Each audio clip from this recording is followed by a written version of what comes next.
first grade. Today we're going to keep focusing on strategies to help us read nonfiction text. So last week we worked on figuring out what important words mean, and we talked about how important words in nonfiction books can teach us more information about the topic that we are reading. So today we're going to work some more on important words and how we notice them and how they give us more information. It's important to notice and write down the important words as you read, so then at the end, you can think of all of the information you learned about your topic. One way to do that is to create a word web, which is what we're going to work on today. So last week, we read a book about ocean animals. If you don't remember that story, you can stop the video now and go back to the first grade YouTube channel and watch the read aloud of the book about ocean animals. Well, while I was reading that book, I noticed a lot of important words that really gave me information. Some of them I had to stop, read on, and figure out what they meant, and some of them I was familiar with. So one of the words I'm going to add to my web is habitat. This was a really important word about my topic of ocean animals. I figured out that a habitat is where an animal lives. And the habitat of the animals in this book is the ocean. So this word, habitat, taught me a lot about my topic. The next word I'm going to add to my web is gills. In this book, I learned a lot about fish and that they have gills which help them breathe. Because it taught me so much, I'm going to add gills to my web. It was important to the content of the book.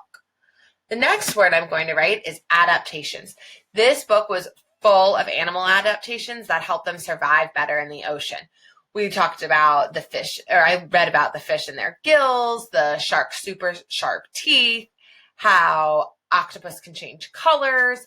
All of those are adaptations that these animals have that make it really easy for them to survive in the ocean. So it is definitely an important word that I'm going to include in my web. A final important word I'm going to include is blowholes, because that taught me how whales, or animals that don't have gills, can breathe even though they live in the water. So animals with blowholes still need to be able to breathe air like people do. So the blowholes let them do that. All of these words were really helpful in learning about my ocean animals. So they're included in my word web. After we make our word webs, we can do the next step, which is use these words to write important facts.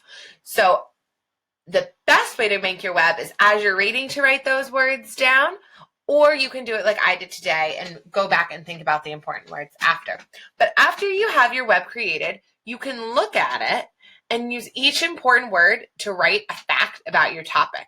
So these were the facts that I came up with. The ocean is a habitat for many sea creatures. Sea creatures have adaptations that help them survive in the ocean.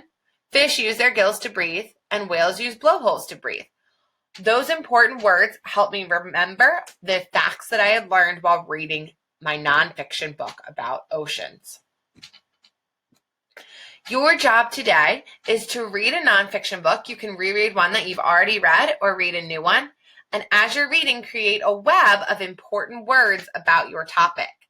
Then after you've written your web, you can write sentences using the words you included in your web. These sentences will help you teach other people about what you're learning in your nonfiction books. I'm so excited to hear about all of the wonderful things you've learned.